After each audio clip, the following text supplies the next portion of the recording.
I'll call this meeting to order. This is Town of Alpine, Wyoming, Town Council meeting on April 15th at 7 o'clock p.m. First order of business is the Pledge of Allegiance. I pledge allegiance to the flag of the United States of America and to the republic for which it stands, one nation, under God, indivisible, with liberty and justice for all. Okay, Madam Clerk, roll call. Good evening. Yes. Councilman Larson. Present. Councilperson Burchard. Here. Mayor Green. Here. Councilperson Castillo. Here. And Councilperson Scafidi. Here. Mayor Green, you have a quorum of the council with all members present, 3 of them by phone. Thank you. Thank you, 3 of you on the line for attending. I know a few of you have a few things going on, so thanks for taking time out of those things you have going on to join us. And especially thank you, Councilmember Scafidi, for showing up in person. No problem. It's a little lonely up here, but we're having fun. All right, so we will have to work through this motions and seconds and all that stuff, but we'll do the best we can. If you can try to handle as many of the motions, and then we'll get someone to second it. Okay. Or I don't know if the people on the line have come up with a way, but I'll do the, I would entertain a motion, and then if I say I would entertain a motion to adopt the agenda, all you have to do is say so moved. So moved. Yeah, and Okay. then we just need a second from Okay. someone, okay? Did everyone have a chance to look through the agenda for tonight? Yes. Yeah. Okay. I'll entertain a motion to adopt the agenda. So moved. We have a motion. Do we have a second? Second. Okay, we have a motion. It's been seconded. Any discussion? All those in favor of adopting the agenda, say aye. Aye. Aye. Aye. Aye. Okay, that's 5-0. All right. Next is the consent agenda. Did everyone have a chance to read that? Yes. Yes. Okay. Yes.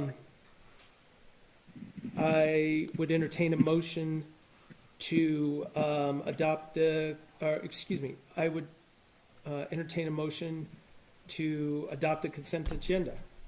Can I still say so Yep. moved? Yes, So moved. so moved. We have a motion. Do we have a second? Second. They tied for a second. I don't know who did it. It sounded like Emily, maybe, or it might have been Andrea. I don't know. You want to put Emily? Who was that made the second? It was me. It was Andrea. Okay, Andrea, good job. Thank you. Any discussion? All those in favor of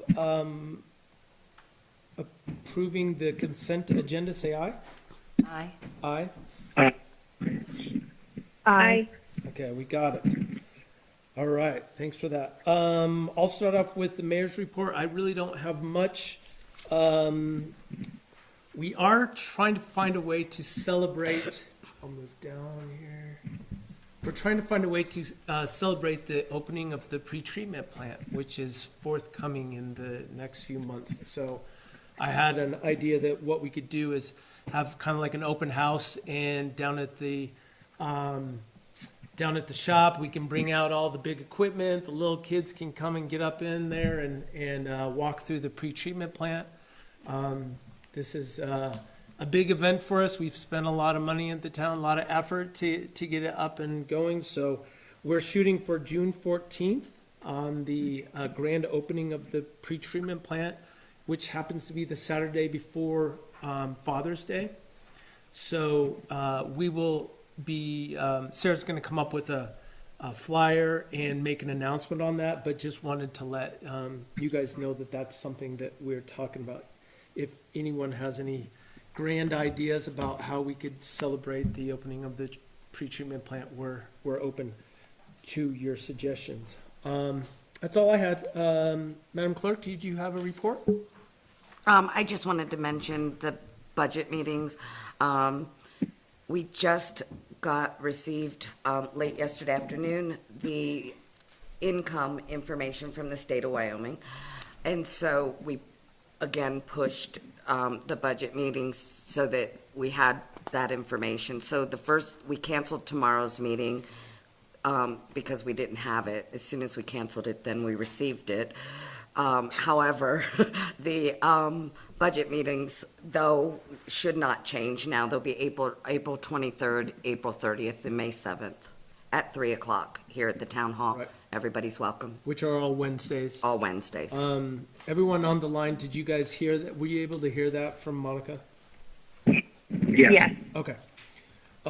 Yeah, so we just now got the information from the state, so that is going to take a little bit of time that we have to give our treasurer some time to upload that information into the budget. But yeah, we'll start next week on the budget work sessions. So next we have the events committee report. Councilmember Burchard, do you have a report? The Easter egg hunt is this Saturday at 10 a.m. Always a good time. I expect we'll see a lot of people from town there. We also have the spring cleanup coming up May 3rd. And it looks like quite a bit of snow should be melted by then, so it should be a good time to have that. Yeah. Sometimes we get held up a little bit. And then we're just working on Mountain Days coming up June 20th through the 22nd. That's right. We also need to plan the pre-treatment plant grand opening, so we'll probably put some streamers up or something, right? Yeah, we can definitely do some stuff for that. Okay, yeah, we'll plan something big for that. Thank you for that information. Next is the engineering report from Jorgensen. Mayor, Yeah. council members, Kevin Mahar, Jorgensen Associates. Just a few things we've been working on this last month is trying to help Monica with any budget numbers, any items, any training, anything we can help with that, the CIP, work through that. The radio read project, I'm starting to push forward on the project management on that. We got the resubmittals yesterday, so we're going through those right now to make sure everything's correct so we can go ahead and get the meters ordered for the town. Has like 400 and some they have to order. So Craig's already got the lay links already set up, so we have to get the submittals done so we can get that taken care of. We've got our first weekly meeting starting tomorrow at 9 o'clock on Wednesdays. We're going to go through, make sure everything's good. Tomorrow will probably take an hour. The rest of the time, probably 15 minutes, just to kind of update, get things going. After that, we'll have a pre-construction meeting. We'll want to get with the town, go through with that. And then they're getting a hold of the clients, the general public. They're going to send out some flyers. Maybe talked about putting it on y'all's website, just to kind of let everybody know that we're coming, get ready for it. We're going to try and get this stuff done. Yep. So What is left on Jorgensen's end so the town can order those? right now, all we have to do is get those resubmittals taken care of. And then once that's taken care of, then the town can go ahead and make that order. Okay. So hoping this week we'll have that taken care of. Yeah. The only thing they had, one thing left was their communication software. So that's a minor thing that doesn't have anything to do with the software, the meters themselves. Okay. Yeah. Developments, a little bit on Dead Horse project, and then a little bit on the 192 Trail Drive project, the eightplex over there.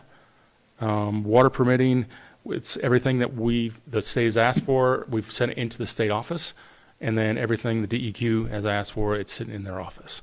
DEQ said that they'll probably wait until the actual water study comes out in August to kind of finalize their part because of the connection to the mega well, if that happens, or the recommendation thereof. Yep. So that's where we're at that. We expect to have the final permit for the water north of town and the entire section that we've called out anytime now. Okay, great. So let's see, pretreatment plant, jail, concrete and construction, get up there, tore the part of roof apart a little bit, fixed some leaks, reflashed it, took some sheetrock off, found some damp insulation above it, replaced that, put the sheetrock back up, and painted it. Great. As of today, you can't even see where they patched it. That's awesome. So looks Yeah. really good that way. Good. They got the snow bars up on the kind of connection rough. Yep. So need to talk to them a little bit about the quantity of those. We were looking for 3 instead of 2. Did you but- mention they put a cricket up there or something to? Yeah. the snow? Okay. So instead of waterproofing it really well or trying to divert it just a little bit, they basically created a cricket from the hatch almost up to the edge of the roof. Okay. The soffit. That way, everything will go off as much as It'll possible. slide off this way. It should. Okay. Yeah, I didn't see the final, so Okay. yeah, that was the direction they were going. It's just kind of hard to get up on that roof. Yeah. Kind of scary sometimes too. We're waiting on the contractor to give us a schedule. We didn't have a schedule as of today again. So we talked to him about what the town expects and what happens on May 1st. So, and moving forward and those kind of things. We're going to have, Cambrian is going to be here tomorrow, and we're going to go through the screen press, the sludge press, and make sure that is all ready to go. And anything that isn't, we'll push that back to Precision, the general contractor, and see if we can get that taken care of. We're scheduled to start that on May 19th. So that way the sludge can basically go to this press and then go in a dumpster and go Oh, to really? So we can start that part of the process? May 19th. Wow. That's the plan. So will that cut down on our bills with Pinedale? Yes, that would basically make Pinedale go away. It Then we'll go to Afton, to the dump. Okay. Yeah. No, I saw the bill. Yeah. Yeah. Yeah. We've been seeing the bill for 2 years, for a long time now. Yeah. For a long time. Yeah. Yeah, and that's what we've got so far. That's Okay, great. and can I ask a quick question? Sure. So I've been working on the gravel pit expansion, all the BOR, all the permits. Do you guys, and this will probably be a separate conversation or budget, recommendations on the best air quality tester?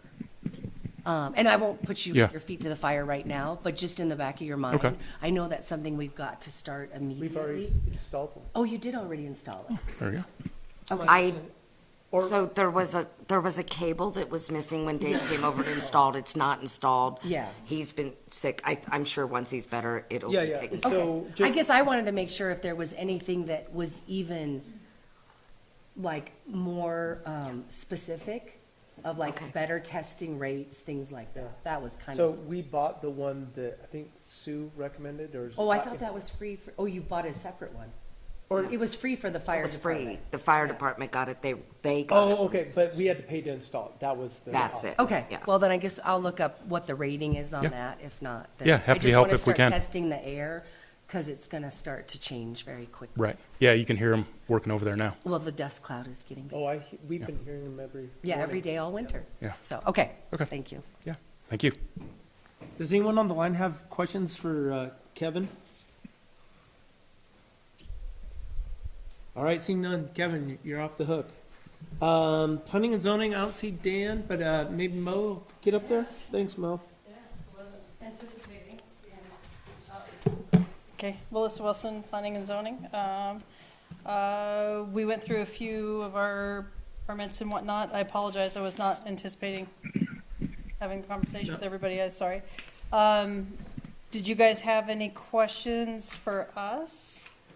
Let's see, I'm just going through what our agenda Yeah, was yeah. last week. Oh, that was only 2 people, sorry. I was able to, there's Dan right now. They're all under. Tag. No, I would,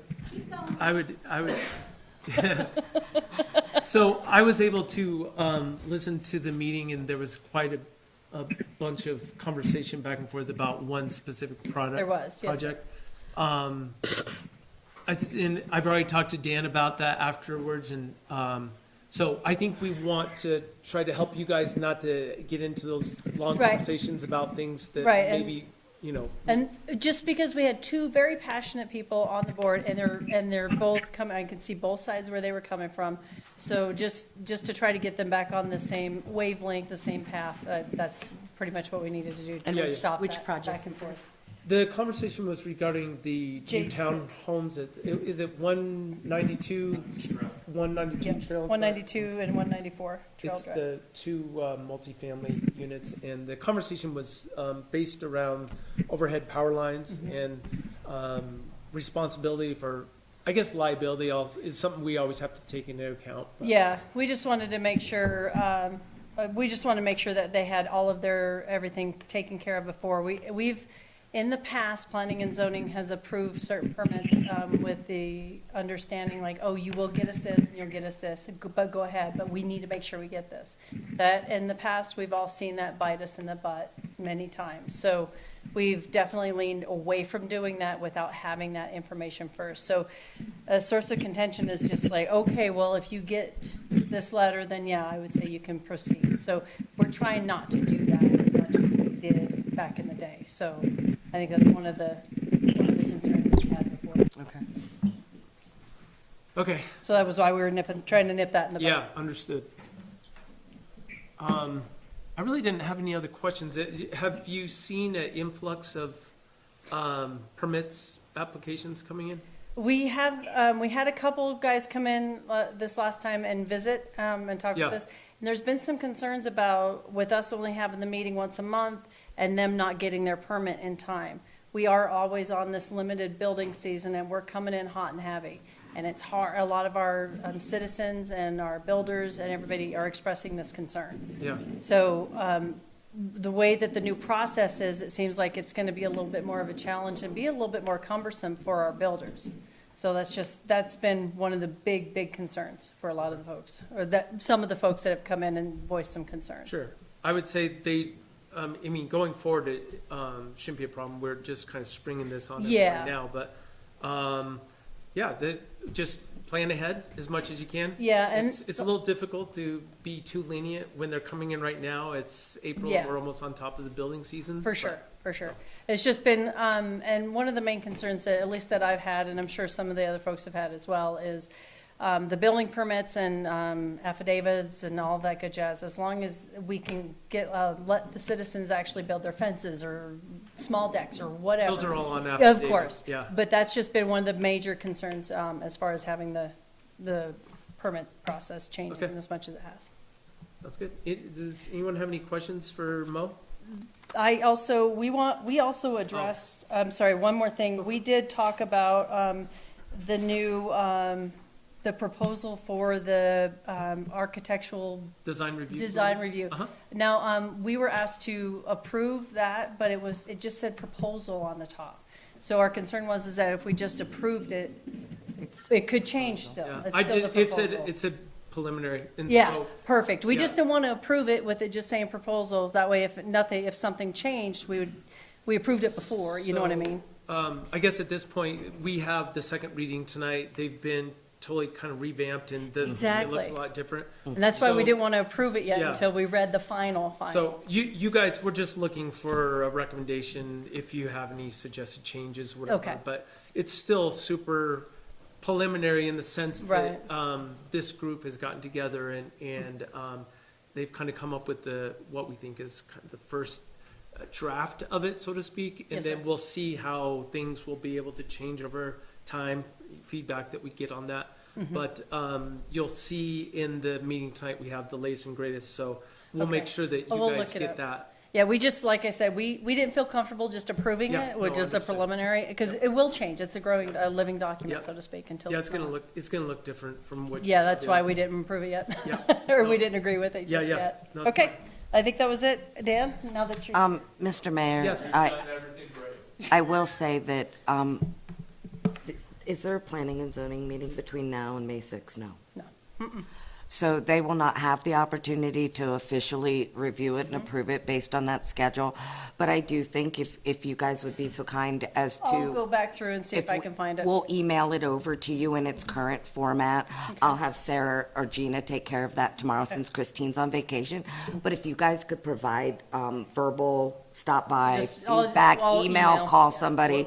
Maybe That would be what the great. best thing to do is, if you have any concerns whatsoever, email our staff. Email Yes. Christine, and she'll write a staff report. Gina. Gina, Oh, Gina. Christine's off, yeah. Yes, Oh, she's yeah, that's off. right. She's Yeah, on. so she's on email vacation. Gina, and then they can write a staff report, and then we Yes, sir. can get Yes. it in the. Attached to the meeting for May 6th. Yes, That way we get your feedback, because I think it's Copy? important. Dan, copy? Yeah, I think that. That If you're works. gonna be back there, you gotta. come Yeah. talk. Sorry. Late. Sorry I was late. Thanks for taking over. Whatever. I think the hardest part is the back and forth. If we make a recommendation to you guys and you want to make a change to it, it might not make the third reading. Well, there's a chance, because we can change it right up into the meeting or during the meeting. So Correct. if there's anything, if you have some awesome brainstorm, get it to us as soon as possible. But Right. even during the meeting, we could make any last minute changes we want. Okay, Yes, So, sir. yep, that's it. all right, thanks, guys. Jeremy, do you have a report? Yeah. Okay, So economic development, well, no report for the economic development. yep, Utility easement, still waiting for the snow to melt on the hill. So, once that happens more, then Silver Star will finish up the road maintenance there. Alpine Travel and Tourism, we have our next meeting on the 24th of this month, and most of it will be for second reading on applications. We'll also be approving a logo, and that's pretty much it. what time is that meeting? 6 o'clock. 6 o'clock, okay. 6 o'clock on the 24th. Thank you, Councilman Larson, is that all you had? That's all I have, unless somebody else has something for me. No, you're good, thank you. Last, we have the Lincoln County Sheriff's Report was submitted in writing. So if anyone wants to go see what happened in Alpine, you can go to our website and check that out. Next, we'll go right into action items. Are you ready, Councilmember Scafidi? I'm ready. Okay.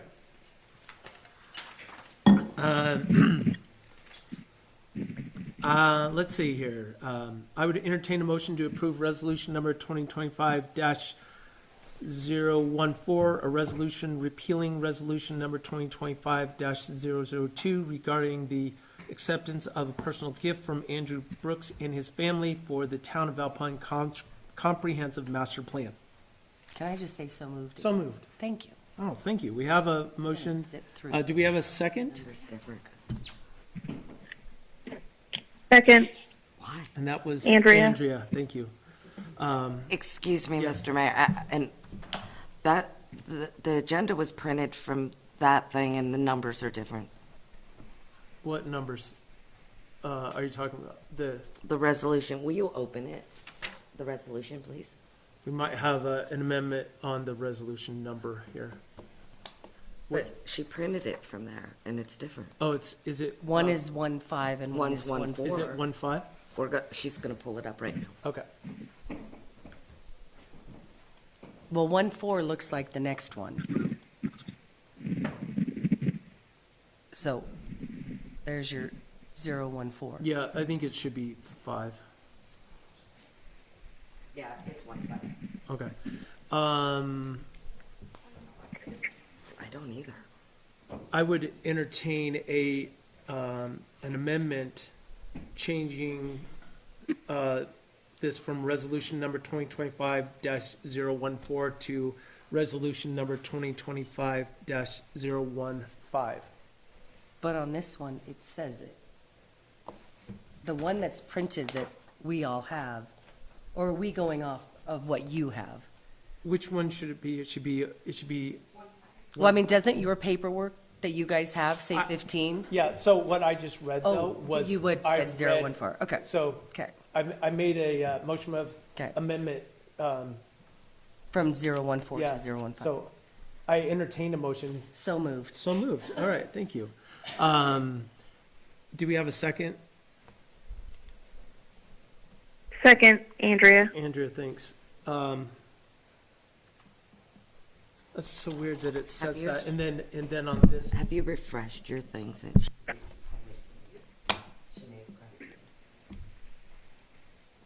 it is. That's exactly what happened, so thank you. Any discussion on that? All those in favor of the suggested amendment, say aye. Aye. Aye? Aye. Aye. Okay. I don't think we heard from Emily yet, unless I didn't hear it, but I think we're back on track now. So just so everyone knows, let me make sure. This was basically a misunderstanding on my part. I can make this a little bit bigger, but when I originally talked to Andrew Brooks about him making this gift to the comprehensive plan, I understood it as it was on top of the 100,000 that the air park was giving, but in reality, it was just supposed to be he was giving 25,000 of the 100,000. So this is just a clarification, basically. So does anyone have any questions on that? How that came about? Nope. Okay. Seeing no, any other questions on the line? No. All those in favor of resolution number 2025-15, say aye. Aye. Aye. Aye. Okay. Thank you. Now we will move on to, I would entertain a motion to approve resolution number 2025-014, temporarily suspending section 1-001B7 of the Land Use Development Code. So moved. We have a Mr. motion. Mayor, can you correct? Yes. You said section 1-101. One, I have- 1-0-1-0. 104. 104, okay. This is Thank you. why I shouldn't be reading these. I can read them as well. I can make a motion if you'd like. Okay, why don't you go for it? Make a motion to approve resolution number 2025, Town of Alpine resolution number 2025-014, temporarily suspending section 1-104B7 of the LUDC. We have a motion, do we have a second? I'll second it. Okay. That was much better than I did, thank you. We have a motion, it's been seconded. Discussion. So, basically, within the Land Use Development Code, it specifically says in this section that we can read it here on the list, or on the screen. It says that Planning and Zoning Commission, it states periodically update the municipal master plan and seek insight from the community and recommend revised master plan for adoption by the Alpine Town Council. The purpose of this is we have hired a consultant, we have a master plan in process, we've appointed a steering committee of 9 people, and I don't think that we should have to actually put this on planning and zoning to have this as a responsibility. You will also notice that this is a temporary suspension and the responsibilities will go back in place after we are done with the master plan. So this is only a temporary thing. I think in the future, what will happen is we'll try to stick with exactly what it says. You know, every year we'll be able to do an update, which should be relatively easy. And we have said that we're going to set money aside in the budget every year, and every 5 years do a bigger update. But I have no problem with you guys in the future, you know, taking this on if you're willing to, but we're willing to change the land use development code as well. So anyways, any questions from town council? I don't know. At first, I just didn't understand why we had to suspend it. But I guess it's, Dan, what are your thoughts? Well, Mr. Sanderson, would you maybe let us know? The ordinance said that they had this responsibility, and my understanding, what Dan was saying last week when we met was, hey, we have this responsibility on top of the 10,000 other responsibilities. You know, and if we're going to be doing that, or we're going to have to be added into this other process of the land, of the Master plan. master plan. And so I think the easiest thing would be to relieve them of their duty under that statute for the time being. Let's get the professionals in and get it done, and then when that's over with, they can go back to doing it. Another thing that I would add is that in no way does this mean that you cannot be involved in the master planning process. We encourage everyone in the community, especially planning and zoning. The consultants will want to meet with you. So this is not to say that we're taking you out of the master planning process. It's relieving you of the responsibility of doing it yourself. So it looks like Mr. Scow has something he'd like to enter into the, do you have some testimony for us, Dan? Expert? Yeah, no. Justify. Dan Scow, Planning and Zoning. This is to Jim. Where, So just so we are, get on to, just keep the conversation between you and I, Okay. and then I'll direct Jim. okay. Sorry, Mr. Mayor. No, it's fine. Thank you for the, when we change the land use development code, it goes under 3 readings. Yep. Why, where is it, and why doesn't this fit into going through 3 readings? It's just for me. It's just for you. Under my logic of it is we're not actually changing the land use development code Just put it by on doing pause. this. We're just putting it on pause and just saying, hey, if somebody wants to come back and say, planning and zoning didn't do their duty under this, Then no. you're kind of covered in that sense. Yeah. Yep, thank you. So, does anyone on the line have any questions regarding this? So when Monica had explained it, because my only concern, of course, was I in no way, shape, or form wanted planning and zoning to be circumvented or not included in the process. Yep. And the way that Monica had explained it to me is that Cushing Terrell offers multiple avenues as far as moving forward with the process.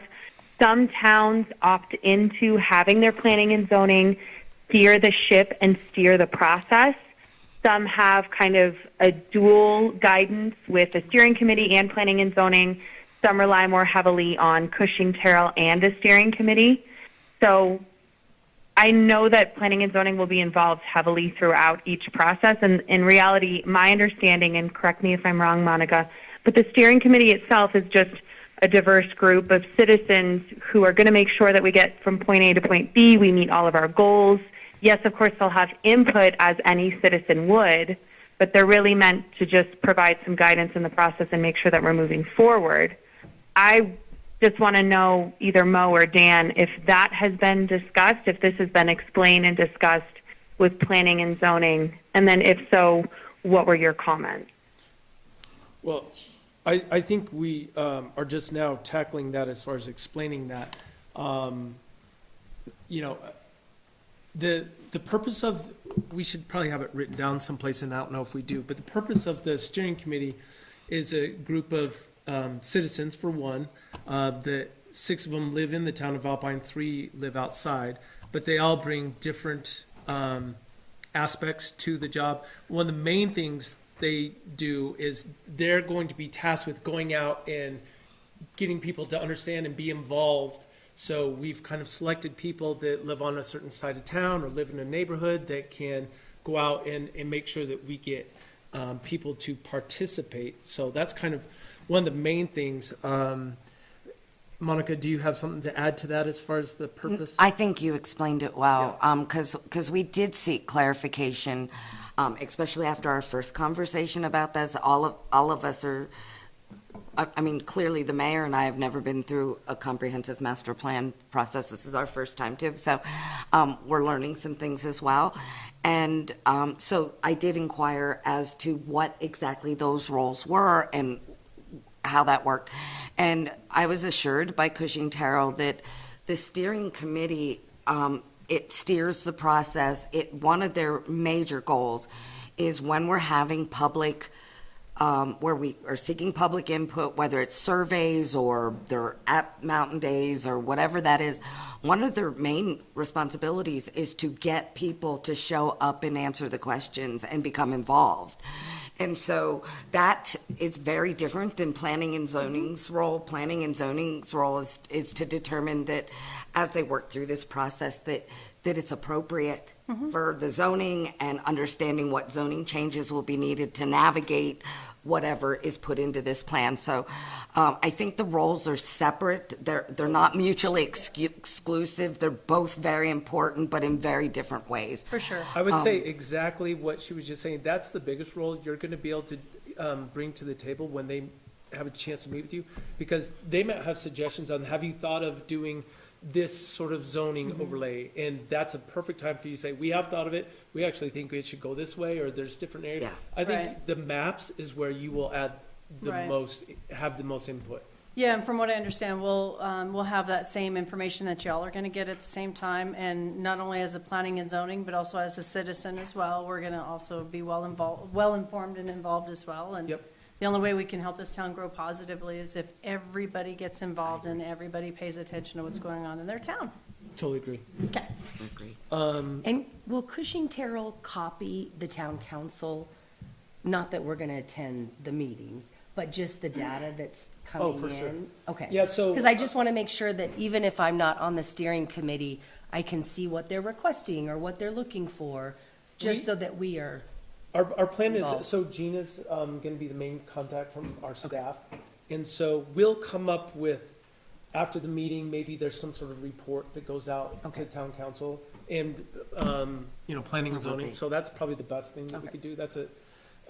Let's make sure that. Yeah, and I do think the first steering committee meeting is next Monday, and I think all of us together are going to really get from them an outline of what this process looks like and what the expectations are, not only from the steering committee, but from all of us. We have been meeting with them weekly. They've been very short meetings. We've provided them all the historical plans. We've provided them what is the data that's already been done through the town of Alpine, just as their foundation. And from here, we build on all the old stuff, I think is what we I will do. also tell you that they've gone line by line through our old master plan. And they Yes. have literally asked us, did you guys do this? Did you do Yes. this? Because it goes through and it prioritized. yeah. I can't remember, 20 different things or whatever. And it was actually kind of nice to see that we've done a bunch of the things that they wanted to do Wanted to do. Yeah. back Okay. then. So that was nice. Does that answer your question there, Councilmember? Who answered? Who asked that question? Castillo. Oh, is it Castillo? Okay. Yeah, it was me. Okay. Thank you. Yes, and I would encourage planning and zoning, if there are any comments or concerns, if they can't think of anything right now, that they go ahead and continue to give us feedback. But I think that was really well explained, at least under my understanding, Monica, is that these are two different entities providing two different levels of experience, community outreach. For sure. So that is reasonable. That's exactly right. Yeah, and just so everybody's clear, Gina is leading the project side of that. She's doing the project management side of Town of Alpine because Christine's plate's already full. But Christine and Gina will be as long as they're in office, will be at every meeting about it. So if anybody needs anything, any additional information, wants to see where they're at, please reach out to Christine and Gina, because I'm sure they will be happy to give you whatever you need to keep you abreast if something gets missed. Okay. Let's keep moving forward because we do have a few things on our agenda here. So any further discussion? Although, seeing none, all in favor of resolution number 2025, oh my gosh, 2025-014, say aye. Aye. Aye? Aye. Aye. Aye. Okay, 5 ayes. Thank you. Next, do we have a motion for ordinance number 2025-003? I'll make a I motion. move to make a motion to approve on second reading ordinance number 2025-003, Snake River Junction annexation. I second. Second reading. I second that. Okay, On second reading. got it. Good addition. We have a second. We have a motion and a second. Thank you. You guys are so much better at reading those than I am. Let me bring this up. Madam Clerk, is there any changes that we should know about in the second reading? Not since we discussed it in the last time, there was some additions, I think the last time we discussed it, to the lots that are being annexed. Right. The only change would be, That is new. It's not in green, is it? Now that I think about it. Yeah. Yeah. That lots were changed. Okay, so, and we're going to work on an annexation agreement on? Yes. Who is responsible for that? Mr. Sanderson said that he would draft it if he got the information that was necessary You from need the description, don't you? the descriptions. Yes, And you talked to Mr. Sherbold today, was that what that was regarding? yes. Okay, so, we will get that to you as soon as possible. He said he was, did he talk to you, Jim? He tried to call me yesterday, but we kind of are playing phone tag, so no, he didn't talk. Okay, yeah, I'm sure as soon as those two connect so that Mr. Sherbold's clear on what it is that Jim needs, he will get it to him. That's the plan. Yeah. Yeah, sounds good. So, and just for clarifications, if you could go up to the lots, just so everybody here is aware. When the information was transferred from the report, for the annexation report, I did not realize that I inadvertently dropped the Flying Saddle subdivision lots. It was in a paragraph down below all the others in the annexation report. And so I missed adding that. So Flying Saddle subdivision lots have been added for clarification.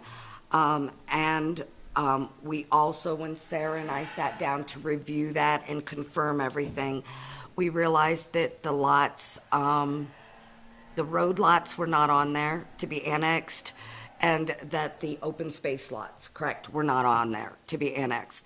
So we added lots 6 and 10 road lots, and then we added A, B, C, Right here. Lots Yeah. A, B, A, B, and C. So that is just, that cleans up Okay. those missing Were there any lots. changes to the map or anything like that? Nothing, Okay. Not yet, and not, well, Nothing. there shouldn't be any. No. We'll see. Just for clarification, this will be our second reading. Are we having our third reading in the first meeting in May or the That is the plan, yes, first meeting in May? on May 6th. Okay.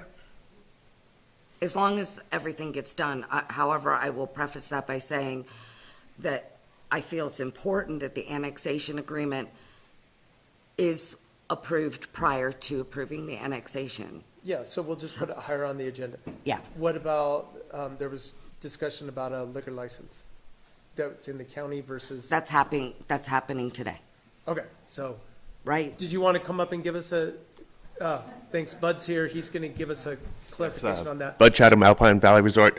That application was heard today by Lincoln County and approved. Awesome, So it's a malt beverage license. So great. Thank you. And Yes. so is that, just for our clarification, is that a full retail license? No, sir, it's a malt beverage. There was no Malt more, beverage? Okay. yep, there was no more retail licenses in the county Well, with the that'll work. distance. So, nope, we were very happy to get it. So thank Yeah, you. good for you. Yeah, thank you. So. Any further discussion, any questions? No? Anyone online have any questions?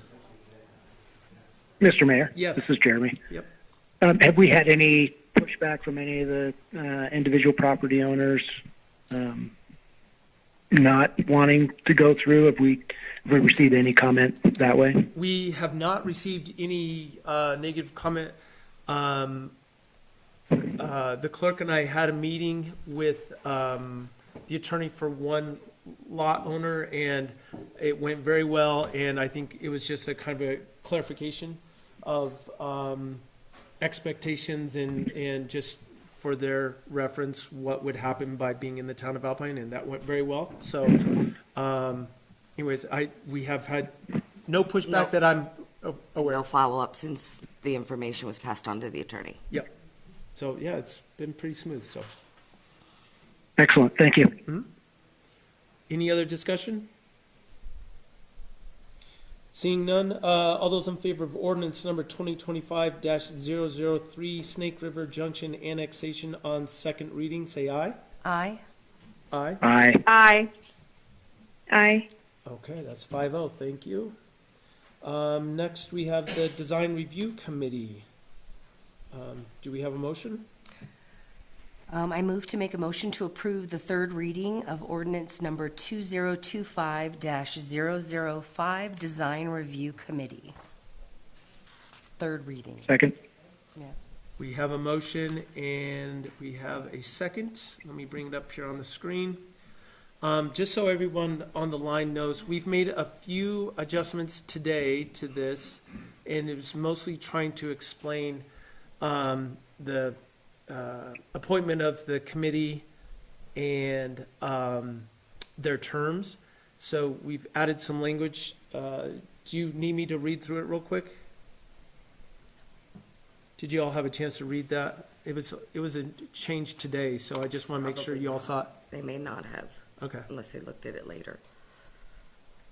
I have not seen it. no. Okay, so basically what we wanted to clarify was when the initial committee is up and going, there'll be one committee member that it has a 1-year term, a 2-year term, and a 3-year term. And then after the initial committee is established, then after that, the paragraph ends with, after initial terms, all committee members will serve 3-year terms. 3-year terms, yeah. Yeah, and that clarification, so the staggered terms were built into the original ordinance when it was drafted, but it didn't clarify that after that first 1, 2, 3, that they were actually 3-year terms. So that is what the change was. It was a little confusing that it just said that when we first get it started, that there's somebody that has a 1-year term, then 2-year term, and 3-year term, but then it didn't go on to say, like, any future members will serve 3-year terms. So we just kind of tightened that up a little bit. And then it looks like you guys made, that was earlier? Okay, so there's a B, which was started, evaluate applications submitted to the design review committee. That paragraph B, you guys have already seen that. And then the meetings, the design review committee will meet on the 4th Tuesday of the month. So I think you've seen all of those changes previously. Really, the only thing was clarifying the Terms. the terms. So, does anyone have any questions on that?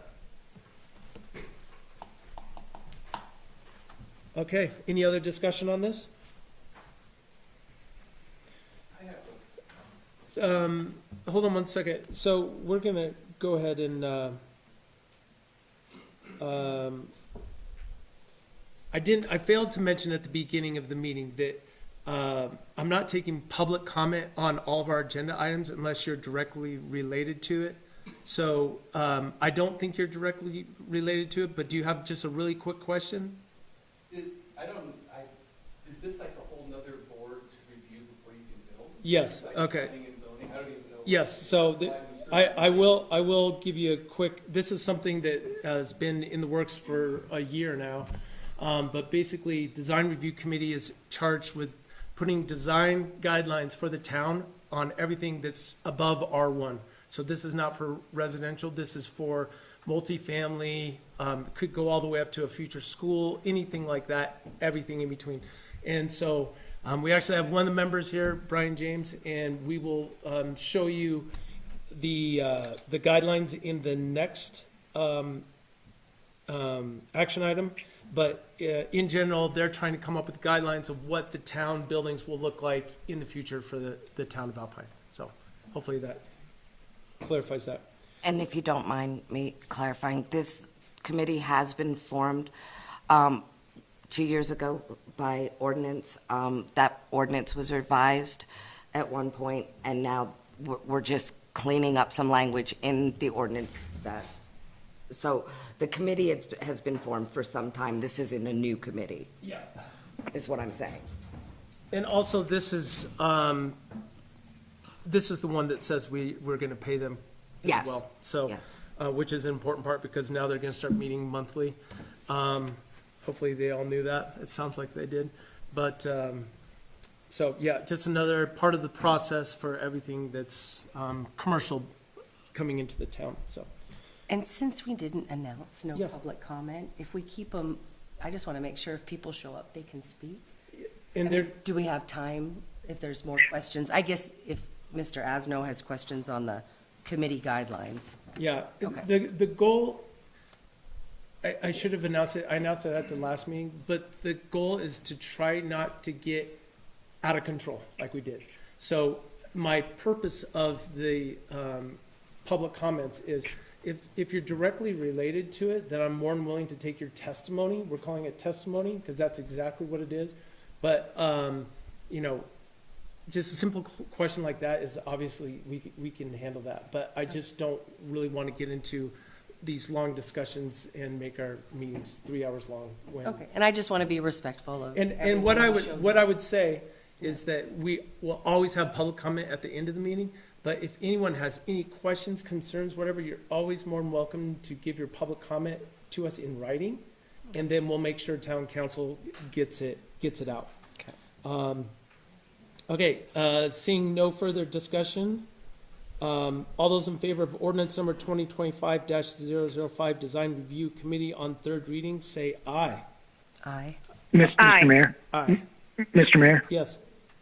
Mr. Mayor, I don't know if it matters. You said 005, 2025-004. Why No, are it's these numbers so- 005.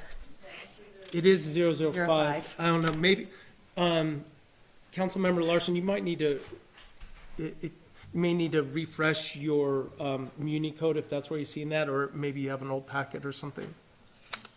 I'm off my phone, so it may be the Okay. older packet from what was sent out Yeah, on Friday. It probably is. Is that correct? Yeah, you have the ordinance up. Was the original resolution 005 or 004? It says 005. Yeah. The one we're repealing, replacing was The one another. repealing was 2023-10. 2023-10 was the original one, Councilmember Larson? So this No, is, I meant what we made a motion on tonight for third reading. okay, I'm Was gonna, it? yeah, it was 005. Sorry. Okay. I'll If try that's this one correct, more then time. I think we're Sorry. getting close here. All those in favor of ordinance number 2025-005, Design Review Committee on third reading, say aye. Aye. Aye? Aye. Aye. Okay, we got 5-0 there. Opposed, none. Gosh, it's so messed up, I didn't even use my gavel. All right, next is 2025-006.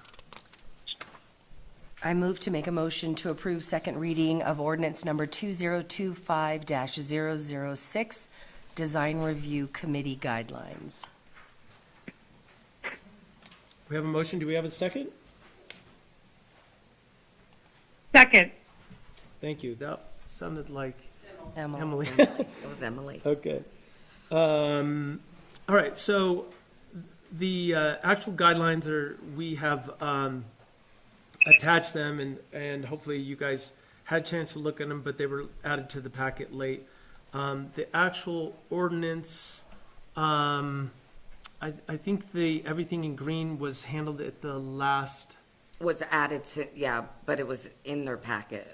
There's hasn't been. okay, any it looks changes like we to have a new, whereas the Design Review Committee has developed the Alpine Design Review Committee guidelines to establish clear expectations for the design of all buildings within the town, excluding those in the R1 zone.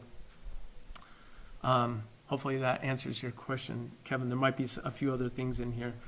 We also had an adoption of the Design Review Committee guidelines. The Alpine Design Review Committee guidelines, as presented and recommended by the Design Review Committee, are hereby adopted by the Town of Alpine Town Council. Is there anything else? Yeah, there was no other changes. No, not since the last reading. But If you have a comment, you have to come up to the, thanks. And please tell us your name. Kevin Asno, and my home is in what's a mixed use. So does that mean if we were to do a residential remodel in a mixed use zone, we would have to comply with whatever these state? this, I think there might be a few areas through, I would assume that you'd be grandfathered and not have to comply with these guidelines, but I think we could take those as a one-off. Mr. Sanderson, do you have any suggestions on that? If there's a few areas in town that may not match their zoning, how we're gonna be able to deal with that? I don't know, but I'll have to look at this and see where we're at, how that matches up. Can you get us your email and then I'll get back? And I believe, though, just for clarification, that this isn't about what zone you live in. This is about whether you're applying for a R2 or above building permit.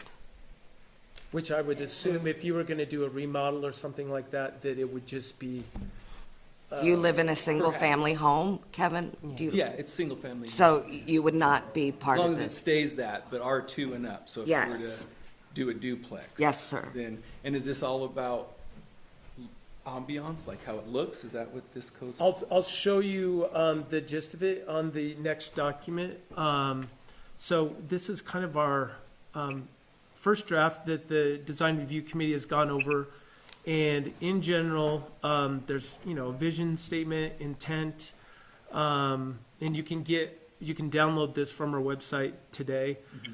But I guess since we have Brian James here, maybe he could run us through and you could enlighten the people in attendance and anyone online, kind of the process that you went to get to this point. Brian, do you mind coming up? Thanks, Kevin. Now you gotta turn it back on, Brian. There you go. Red means on. Yep. So this isn't to stifle any development. This is just to put some guardrails on what's being developed. And the other intent is that we're not delaying development either. So that's why we're staggering the meetings between planning and zoning and the DRC. And the DRC is not going to approve or disapprove your building or your project. We're just going to make a recommendation to the planning and zoning as to whether we think it should move forward based on our review or whether we don't think it should move forward. And then the planning and zoning will make the decision. So we've had a change on that. We need to clarify that. But the design review committee will basically give an approval. You might give an approval, you might say it does not work within the guidelines, or you could give an approval with conditions. For example, if someone didn't have, like in here, there's a lot of talk about trying to hide parking if you can. So, for example, someone might come and say, we've got all sorts of street front parking, and your recommendation is to put some trees and shrubbery up so you don't see it. That you could say approve with conditions that they change that, and then that would go to the building official, and then the building official, basically, it's almost like a check mark in his checklist. They say that I have the approval with conditions from you, and then they don't have to come back and meet with you again. They can just make their changes and then work through the process. But it doesn't have to go to planning and zoning as originally thought. Right, we're trying to streamline the Yes, process as much as exactly possible, right. but maintain character for the town of Alpine. And what we're trying to avoid is, another yellow CMU building like Family Dollar. He Or, I said it, yeah. I've I'll said say it it many again. times. Maybe they'll repaint. Yeah. Or a development like KJ's that has no single blade of grass, it's all pavement. Yeah. And I don't want to offend anybody, but that's what we're trying to improve or maintain. There are certain aspects of the town Alpine that are great public spaces that we want to maintain and grow upon. So it's just one more layer of design review that helps to advance the character of the town Alpine and maintain it. And the intent is not to have power over the developers or whatever.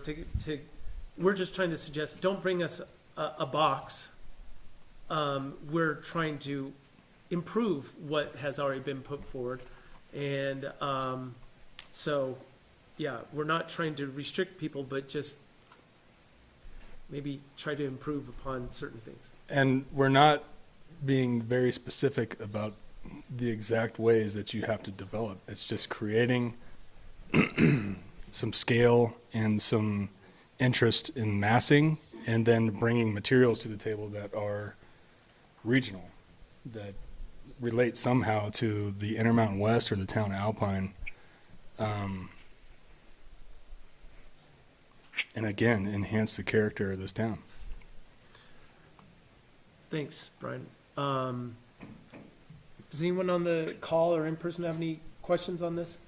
We'll have one more chance to, we'll have a third reading at the beginning of next month. But we wanted to get this in front of everybody today, especially in light of the fact that the building season is getting ready to ramp up really quickly. So we just want to be able to, on third reading at the beginning of May, have this in place. So anything that does come in commercial-wise will basically have to adhere to these guidelines. So, any other questions? Seeing none, all the Mr. Mayor. Yes.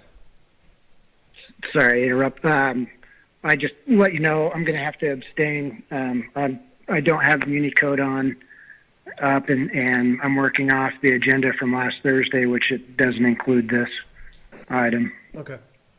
We'll let you abstain. Thank you for clarifying that. All right, all those in favor of ordinance number 2025-006, Design Review Committee Guidelines on second reading, say aye. Aye. Aye. Aye.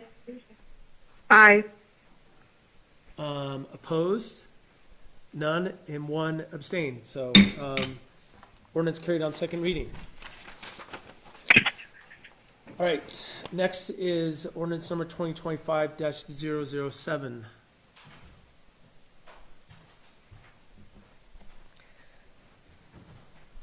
Do we have a I'll make a motion? motion. Okay, I move to make a motion to approve third reading of ordinance 2025-007, International Code Council Building Valuation Data. we have a motion. Do we have a second? Second. It sounded like Andrea on the second. Yep, Andrea. Okay, thank you. Let me pull this up.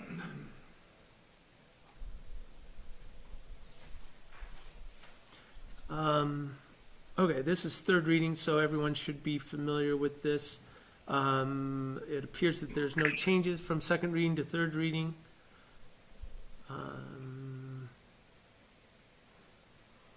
Just want to see if anyone has any questions before we take a vote on this third reading. No. All right, seeing none. All those in favor of ordinance number 2025-007, International Code Council Building Valuation Data on third reading, say aye. Aye.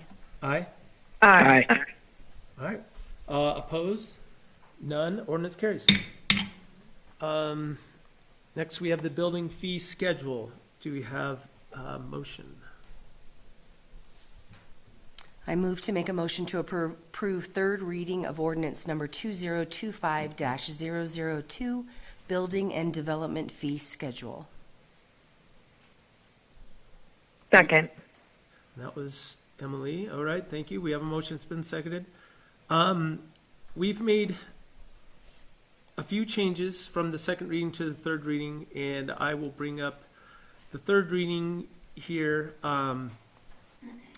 Just so everyone on the call knows, on this reading, we have changed after the clerk and I have spent a fair amount of time looking at the multiplier that we've talked about now here for a few weeks. We've made a change from, in the second reading, that multiplier was 0.0075, and we have changed it to 0.010. So we basically added 25 points to it, to the multiplier, in an effort just to cover our costs. This is kind of new to us, and we want to make sure that,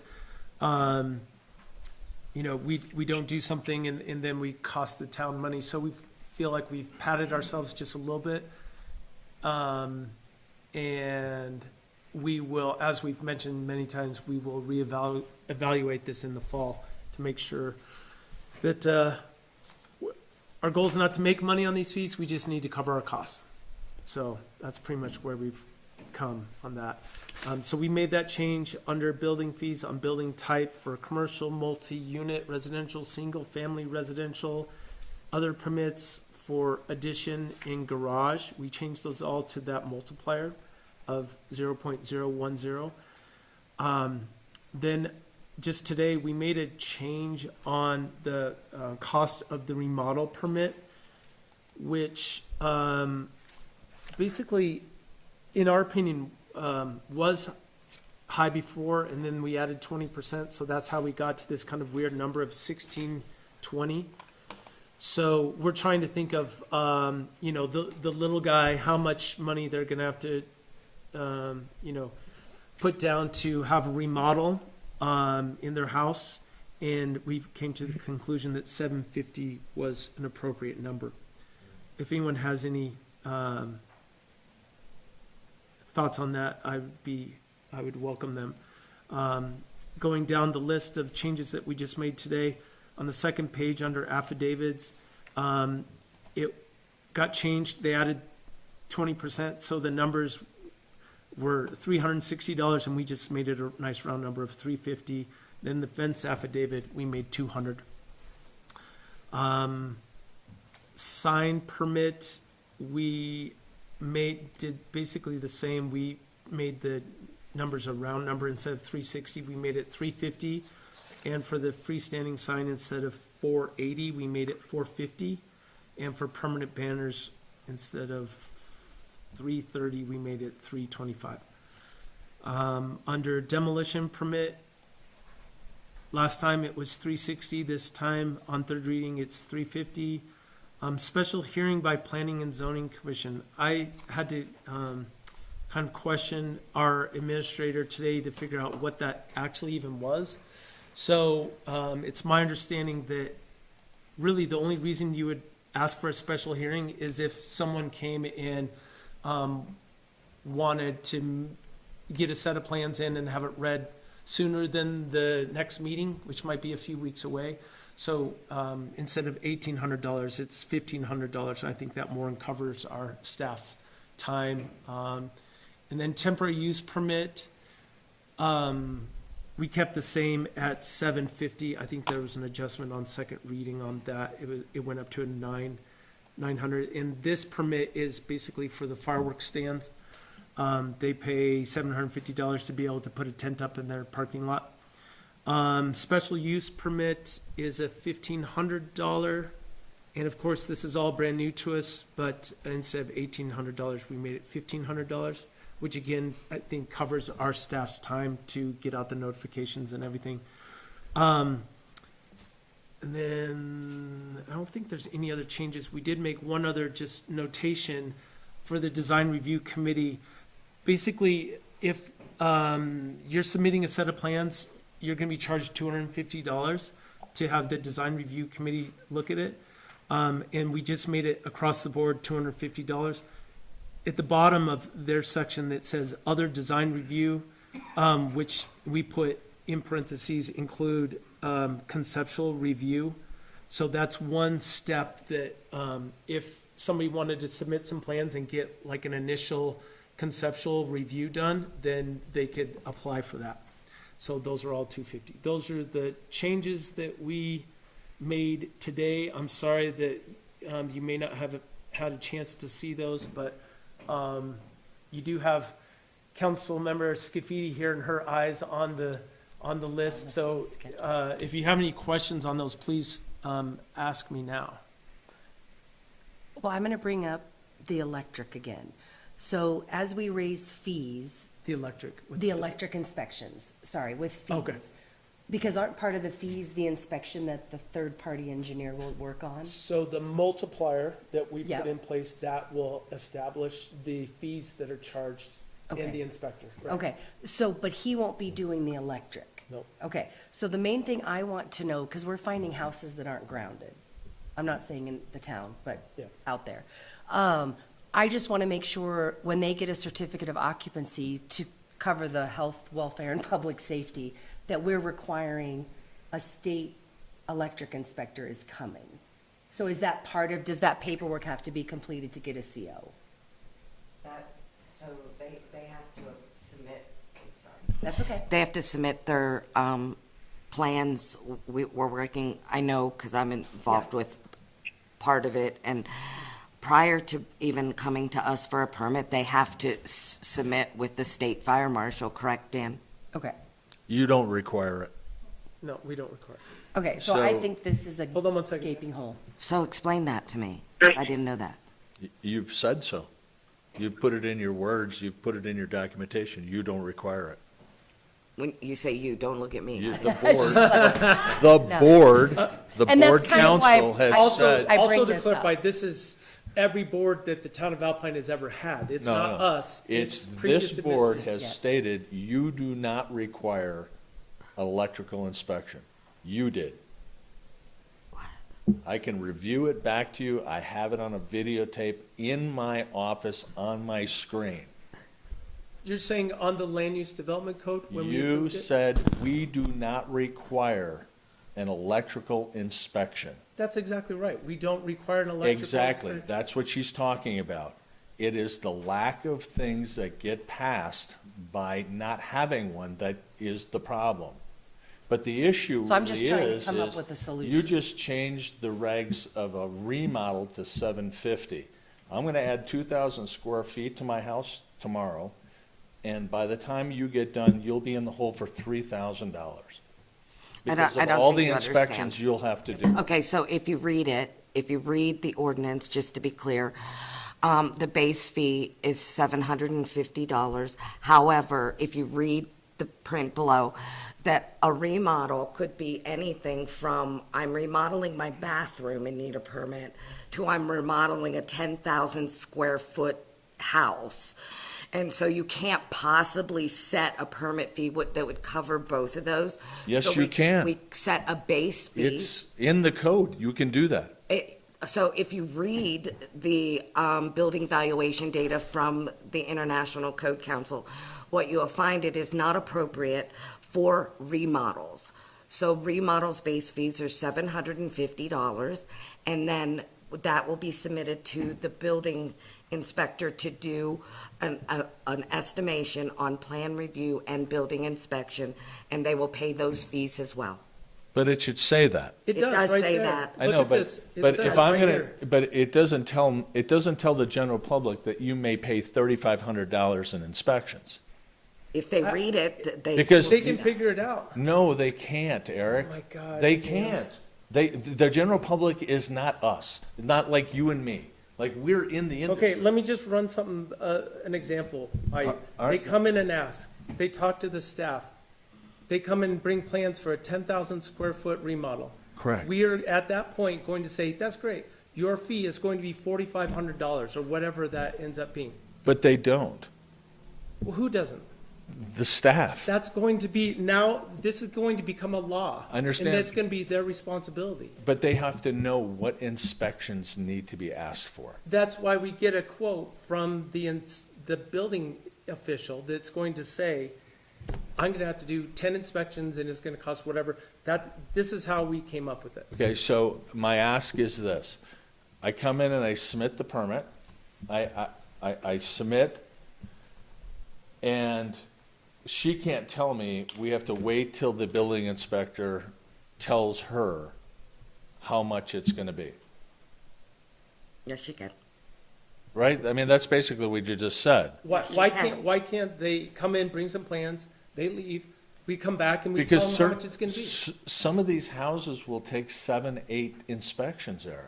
I know, But Dan, you listen. don't have, but you don't have it. You gotta. This is so spec- frustrating because My- what we're going, I just explained, they're going to come in, bring a set of plans. You should become a builder and understand what it is, Eric. I know what this You know, is. Dan, I'm not gonna take that from you, okay? I need you to understand, we're doing the best we can, but for you to come and talk down to me like that, I don't appreciate it. Planning and zoning is you hear trying what I to said? help you. We're trying to help, right? This is 40 years of Mr. Mayor, knowledge. if I may, it's really difficult for us to hear over the phone if more than one person is speaking. That's all I'm saying, Eric. Or Mr. Mayor.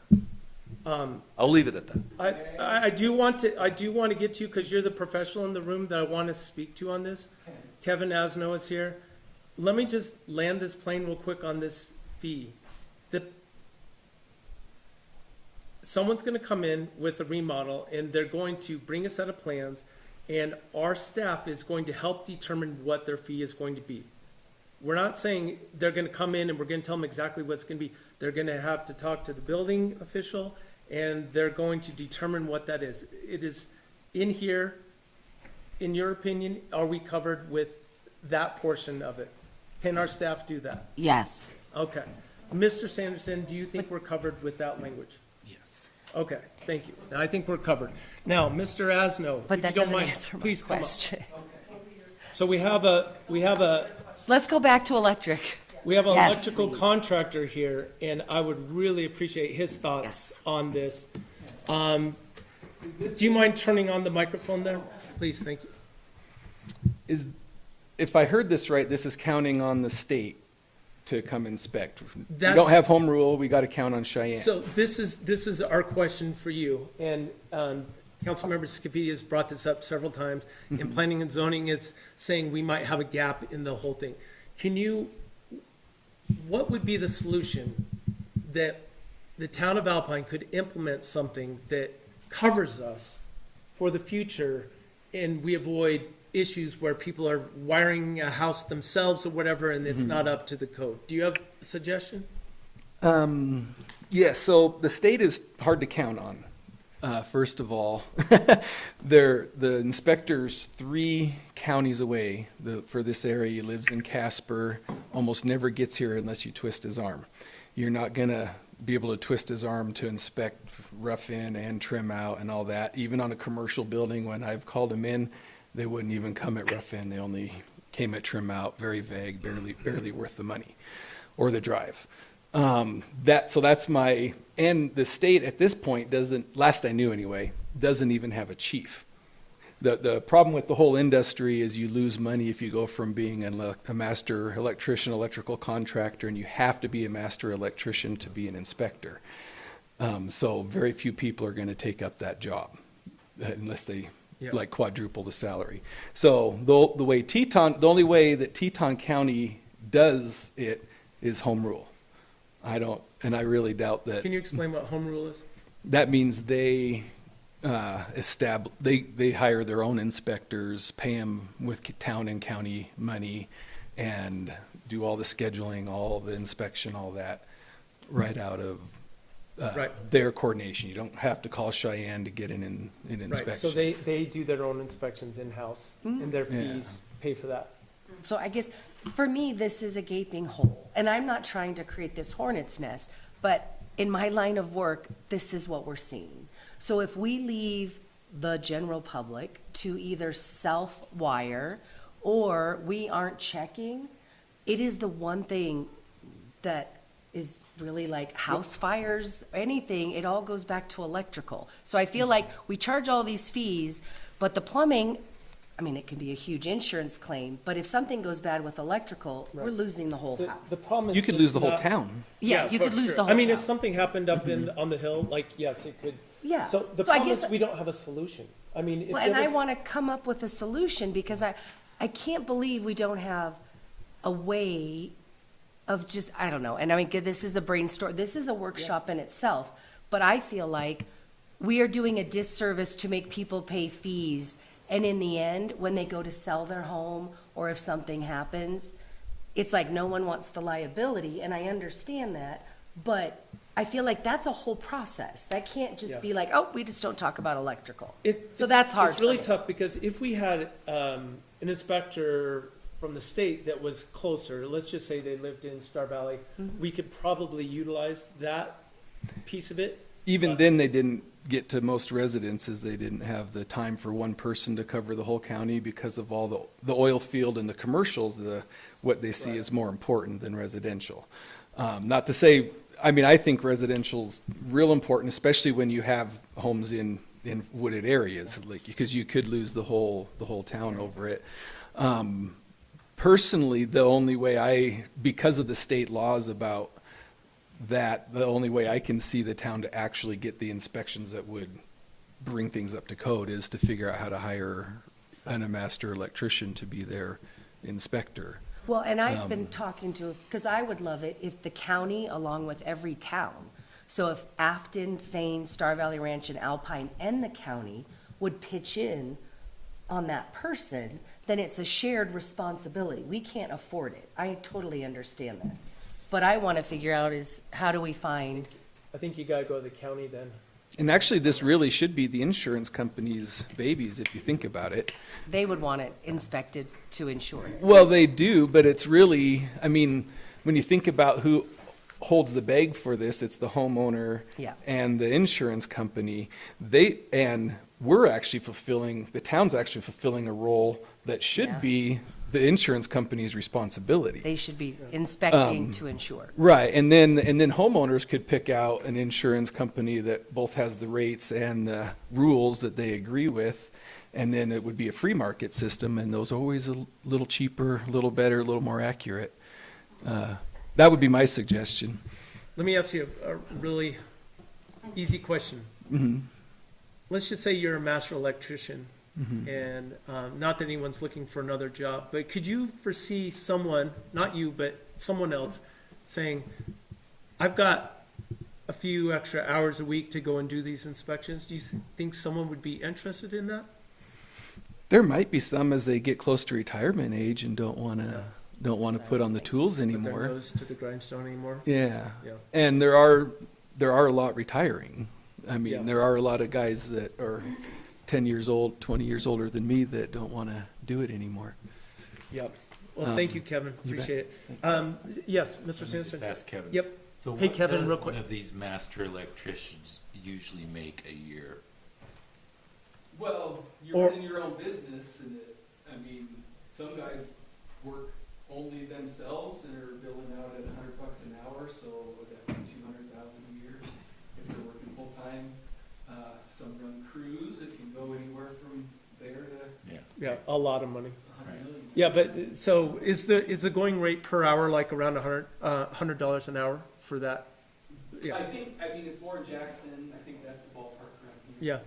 I mean, it's not totally out of line because, our building official for inspections, we're paying more than that. But it's just one more inspection that we have to get, and it's also to find the person that's qualified to do it and willing to take it on. And Teton County, they actually charge, like, my average, that if I pay for an inspection in Teton County, $1,200 for a permit, I'll have the inspector for an average of 2 hours. So they're they charge close to $600 an hour for the inspector. Now, the inspectors will tell me that they have to spend less time on my jobs than others. There's some that they have to spend a whole lot more time on, so I'm sure Yeah, that average averages out. changes. But I was friends with the journeyman, or became a master that took that job. He took a pay cut from the journeyman rate to work for the county, mostly because of bodily issues, didn't want to keep doing the work. Yeah. But there are some that will take a pay cut and do it at lower rates, but that's the problem with when government does it, it becomes obscene, like Yeah. $600 an hour for 2 Yeah. hours, or anyway. So I think this is a great discussion. I think. Yeah, we'll keep it going. We'll keep it going for sure. I think we'll eventually come up with some solution, maybe not. I'm gonna find a retired master electrician. There you go, Shay. We're gonna You put a can little do it. LinkedIn out there and, There is one going to be retiring from Teton County pretty soon, one of the inspectors. okay. Oh, yeah, that would be a good one. A little Well, cash on the side. Maybe we have a solution that we can work on. Okay. But yeah, let's keep the conversation going forward. Does everyone on the line have, do you have any questions regarding the changes that we made today on this? Mr. Mayor. Yes. Unfortunately, again, I'm sure the changes are great. Unfortunately, I haven't had a chance to review them Yep. or get input from anybody Yep. going off old. So personally, I'm happy, unfortunately, to table this, or it would be an abstain vote again. Okay. I'd rather not table it, just because we want to get these in place for the building season. Are there any questions from Councilmember Castillo or Burchard? Could we just clarify, because again, I apologize, it was hard to understand exactly what was happening, but what were the concerns surrounding this specific fee schedule that Mr. Scow or Planning and Zoning had? Basically, the only question he had was regarding the remodel permit, and we've clarified, but there's a base rate, and then there is an additional fee basically based on the size of the remodel, and upwards of $175 per hour with a half-hour minimum is what the ordinance says. And that has not changed from second reading to third reading. So we did lower the concern fee is we lowered the Sorry, go base ahead. rate is the only thing we changed from second to third reading. right. from second to third reading. So it's the same information, we just changed the base rate. And let me just make sure I can, And there's a concern over how it's described for the consumption of the general public. Is there do we need to make clarification changes with the language? I asked Monica and Mr. Sanderson, and they both think that it's sufficient, the language that we have. Uh-huh. I think it comes down to making sure our staff knows how to communicate these fees appropriately. So I'm not concerned about that. You know, especially when we pass this, obviously they're all going to start using this fee schedule immediately. So Right. if there's any concerns on that, I guess we could tackle it on a future reading. Of course, we change these basically yearly, and we've vowed to look at the multiplier in the fall after the building season. So Right. I'm Okay. totally 'Cause comfortable with that. Okay. And I didn't mean to interrupt you in your final No, comment. it's fine. I know that there's, at least in my line of work, there is a difference between professionals and, let's say, staff that looks at these type of applications again and again, so there's a higher level of understanding. I would ask that we just continue to monitor this, because if the public does find confusion and is frustrated, I want us to be able to change the language No doubt. and perhaps make some clarification. We always want to be able to clarify that. At this point, I really, I Yeah, think we it's, can always amend it moving Yeah. forward. If yeah, Okay. that would be my recommendation. If there's something, if there's confusion on this, then we'll look at it in the future. Mr. But- Mayor, I do think the permit application could expound on this more, the actual application itself, to provide more clarity. In the case of a building fee ordinance, I think it's concise, it's accurate. I agree. It's making sure staff has the tools they need to explain it properly and do it as quickly as possible. I agree. It's a lot about making sure staff has all the tools that they need, so that's a good point, Monica. Any other questions on the line regarding these fees? Okay, hearing none. All those in favor of ordinance number 2025-002, building and development fee schedule on third reading, say aye. Aye. Aye. Aye. And we have one abstain. Any opposed? Hearing none. Motion carries on third reading. Last is the special use permit. Do we have a motion? Mr. Mayor, Yes. is there a reason why it's not hot linked? Did I miss? Did I miss Are you on something? Municode? I'm not. I'm actually on the public packet There isn't a hyperlink on to it. alpinewy.gov. No. There's a hot link to everything except section H, special use permit. Okay, hold on one second. We're trying to figure out why that is. Okay, thank you. Yeah, I don't have the link to it either. Were there revisions I, between second reading and third reading? there's no changes from second reading to third reading, correct? Okay. Hold on one second. We're trying to get to the bottom of it. Okay, thank you. Can you just verify that there's no changes?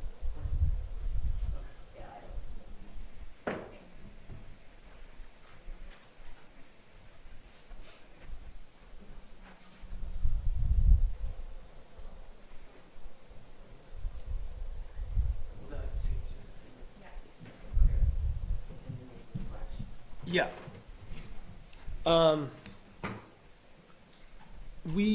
We're going to, Sarah's gonna go upload it. It should only take a minute or two, but, if you don't mind, we could keep moving forward Yeah, and get a let's motion keep on the table. Of course. Councilmember Scafidi, would Yeah. you mind? I move to make a motion to approve third reading of ordinance number 2025-004, special use permit. We have a motion. Do we have a second? Second, and Council Member Larson beat you to the point. We have a motion. It's been seconded.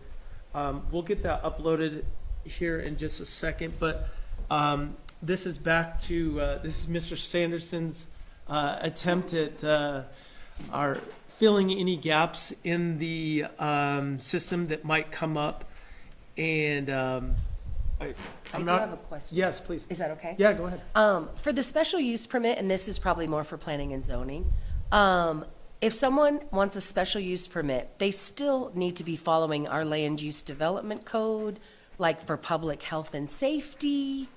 I'm just trying to That's a clarify. must. Like, Okay. if So- it goes against public health and safety, Okay. then they're gonna have a hard time Okay. getting a special use permit. Okay. Mr. Sanderson, just really quickly, kind of the catch-all for this, until we can bring it up and read it exactly, but it's, if something doesn't match the zoning, for example.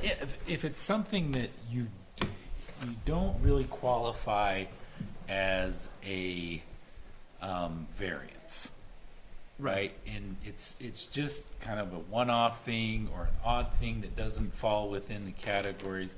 This gets an opportunity for us to give permission to the applicant to allow this after it's been reviewed by the planning and zoning. Right. Is there any specific cases, Councilmember Scafidi, that you're questioning? Oh, I think it was just because we were discussing modulars and such. Oh, okay. So I wanted to make sure, you know, Yeah. modulars This- need a foundation, modulars need this, and so. This would be something that, a modular building, since it's not allowed, Without a foundation. without a foundation, this would be a place for that. Did you get that? Okay, let me bring it up here. Okay, thank you. Emily, if you refresh, you should be able to bring it up now. wonderful, thank you. I'm doing that now. Okay, tell me if you can't get to it. Okay, I'll read the purpose and intent for everyone here. Hopefully you can see it. I can make it a little bit bigger for myself as well. Purpose and intent. The purpose of this ordinance is to provide a regulatory framework for the review and issuance of a special use permits in the town of Alpine, Wyoming, to ensure that land use and development activities are compatible with the goals and objectives of the town's comprehensive plan. The special use permit process allows for the review of certain uses that are deemed to be compatible with the zoning district, but may require special conditions for approval due to their impact on surrounding properties, public services, or infrastructure. So that's the use, purpose and intent, excuse me. I think the case that you brought up is a good one. That would be something that would probably need a special use permit, because it's not allowed under the current land use development code. Or if another one where your setbacks are off due to surveying issues or something like that, and you need to expand onto your home. Your setback. You don't need to get a variance for that, this would be given a special use permit. Councilmember Castillo, were you able to upload that or download it? Yes, I'm reviewing it now. Okay, good. It doesn't appear that there was any changes, but let's see. Huh?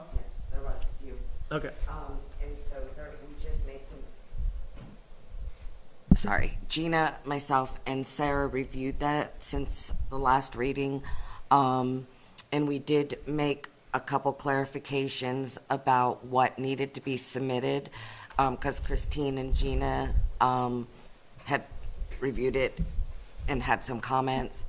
And so we clarified the line item about site plans, architectural drawings, and how that was, because we thought the wording was. Let me correct. just read that so these guys on the line can hear that. So under section 5, application process, under number 1, application submission, they have added site plans, architectural drawings, and other relevant documents required by planning and zoning staff and or commissions. So that is under, basically the reason for that. So it was on there, but it didn't really clarify who was going to decide what was actually needed.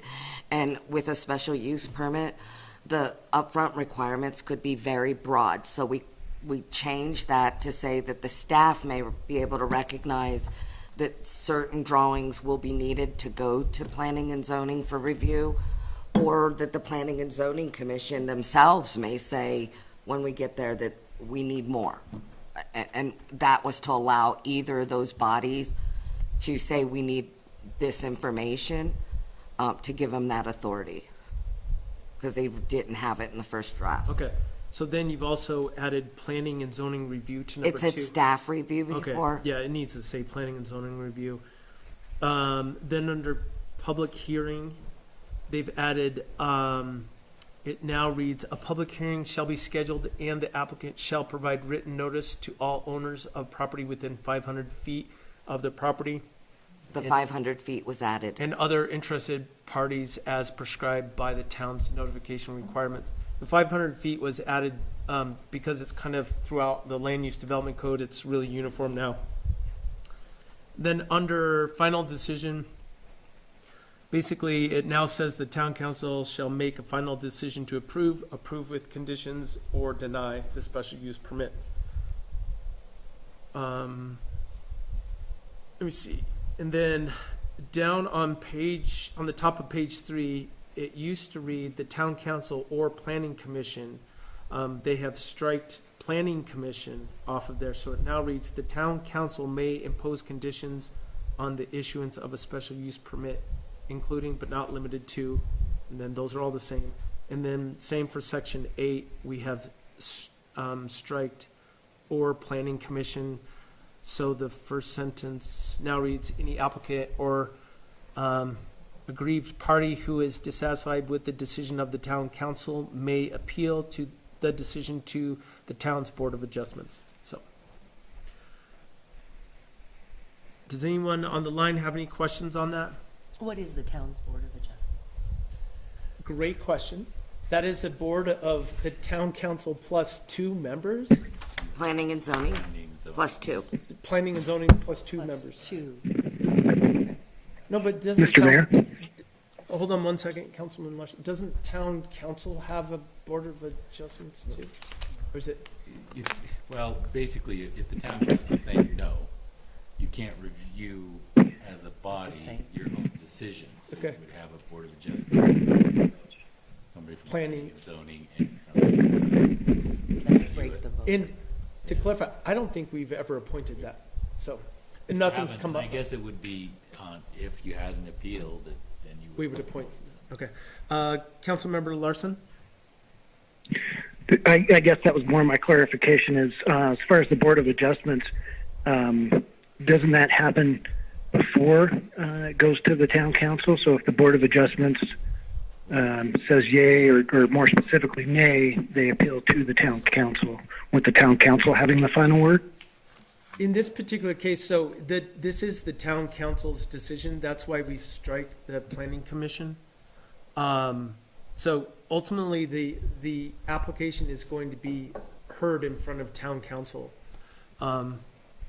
They go in front of planning and zoning to review the application and give findings, but the ultimate decision, if I'm not mistaken, is the town council. So if they don't get what they want from town council, then they could go to the Board of Adjustments. So essentially, planning and zoning makes a recommendation to town council. Yep. Does that Town clarify council is that, the authority. Mr. Larson? Yeah, I just, somewhat, I just figured town council would be the final word as opposed to the Board of Adjustments. So the Board of Adjustments is the appeal. So if they disagree with the council's decision, you have to have a place to appeal that decision. And that would be the Board of So there's no, Adjustments. gotcha. So there's no decision from planning and zoning? I thought the council would be the, They make findings, Yeah, they make findings and give a recommendation, but that's it, and then it goes to town council. final decisions, town council. Yep. Final decisions, town okay. council. is what For, Mr. what's the state exemption, what we're trying to get away from. What's that? What are we trying to? I'm at a loss for the word. What was that, Jim? What's your question? What we're trying to move away from. The Variance. variance. Variance. So on a variance, doesn't it go to P and Z and then goes to the board? Right. And then You would the still- council has the final? Well, but then if they wanted to appeal what the council did, you would still set it up for a Board of Adjustments. And then if they don't like that, Okay. they can go to They go district to court. district court. Right, and then they go to the state Gotcha. Supreme Court. Yeah. So that would be Okay, very all right, thank you for the clarification. okay. Is everyone fine with the changes? Were you able to download them and look at the changes that we made? Yes. Okay. Is there any other questions on this? Or any discussion? All right, all those in favor of ordinance number 2025-004, special use permit on third reading, say aye. Aye. Aye? Aye. Aye. Okay, opposed? None. Ordinance carried on third reading. Sounds good. So, next item is, we just have one discussion item, and this is regarding the Lincoln County Sheriff Department housing that we've talked about for several years. This is something that the previous administration kind of put in place and tried to get over the finish line. They weren't able to do that, so now we're trying to hopefully get it going. We've been going back and forth with the county, who could pay for it, and basically, I wanted the county to pay for it and own it and take in the rent, the whole thing.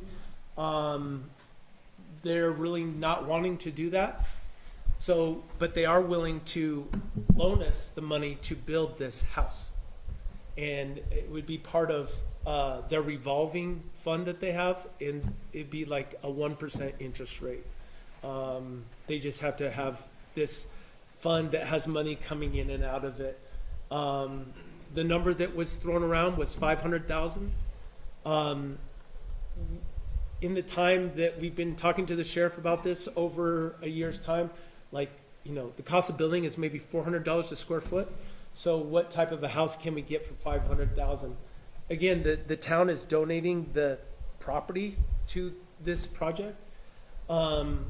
So with that in mind, we had a discussion regarding probably the only way we could get it done is if it was a modular home. And I know people hear modular homes, but there's now designs that you would not know it's a modular home. And I took one in particular and I shared it with Mr. Scow.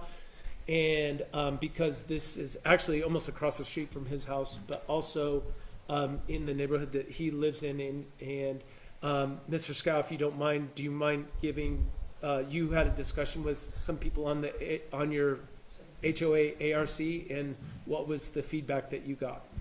Thanks, Mr. Mayor. I think it's a great idea. The hierarchy of the subdivision thought it was a great idea. The only issue that they needed to see was what it looked like. In the text that you gave me, there was a plethora. Yep, We just have to pick one. The first one was a nice one.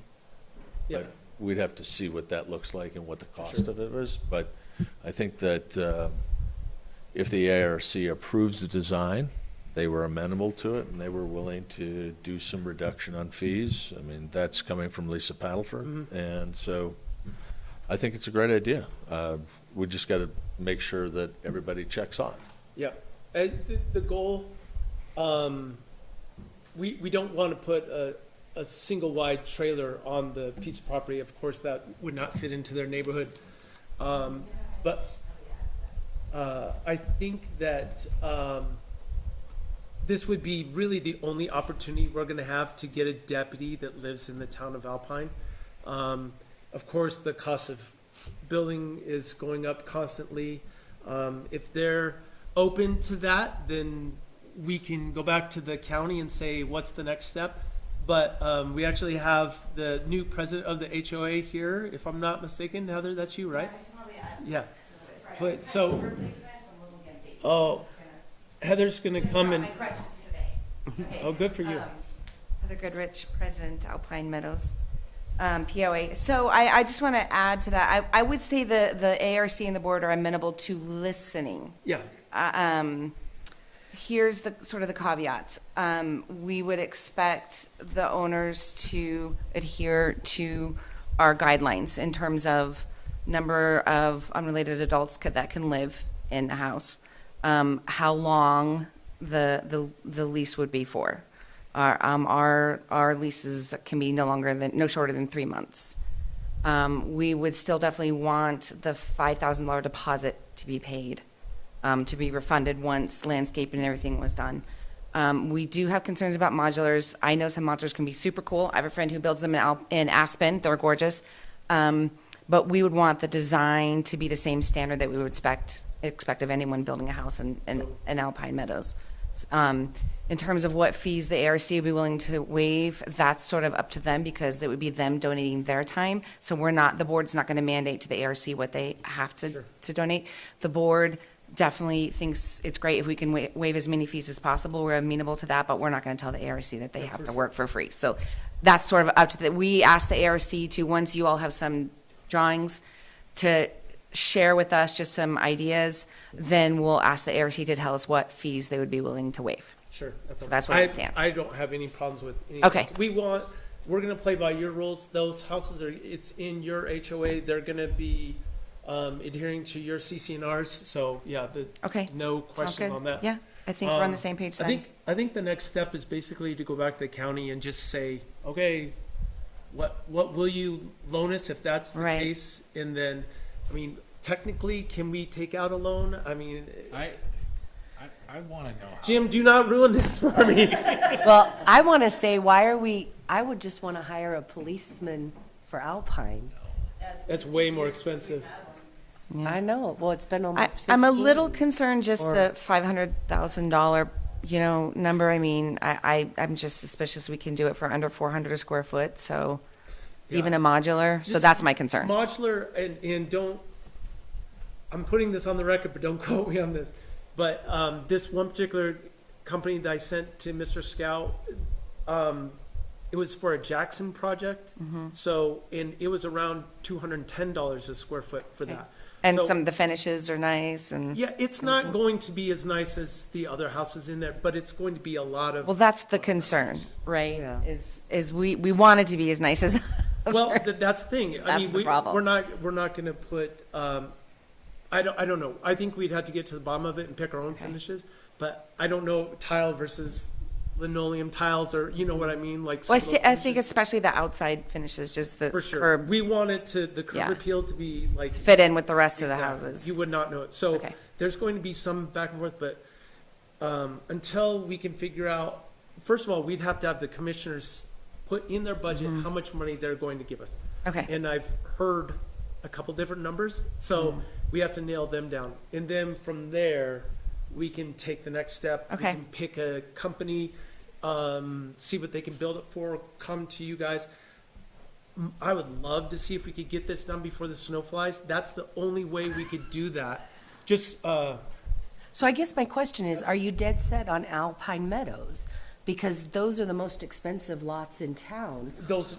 You can't sell the lot and then offset that I mean, that was my money? other wonder. Because These- I these feel like lots you are could- selling for $200,000 right now. You would so. make, you So- could buy a lot. The problem is it has infrastructure on it. That's Yeah, what you're we- right. You can't sell it because it's got the pump. Yeah, the- we have a lift right. station on it. Oh, And so Yeah. it's Didn't know that. basically, you wouldn't be able to sell for 250, and we'd always have to have this easement, so we had access to it. So that's another thing that has to go with this property. We always have to have access to it, so they're not gonna be able to build a fence all the way up to, or never gonna have a fence, Fences. yeah. Well, and I would want to negotiate with the county of a 50-50 match, because I feel like the county What, takes a 50-50? lot of property tax from us. They're gonna pay for it in full. basically. Okay, I'm going to sit County- down because my okay, knee That's hurts. okay, that's all right. Yeah, thanks. Oh, I thought you said this was a loan. Well, technically it is, but we're gonna be charging rent. And Okay, it's a but I 1% still feel interest. like, I mean, I guess it depends on, how do you take title of the deed? I mean, so I guess you, the town would own, Take title. Yeah, it'd be like a typical mortgage, I guess. well, that's what I want, I think at 1%, it's a steal. oh, no, I'm not doubting that. I wish it was kind of like a matching program like we do.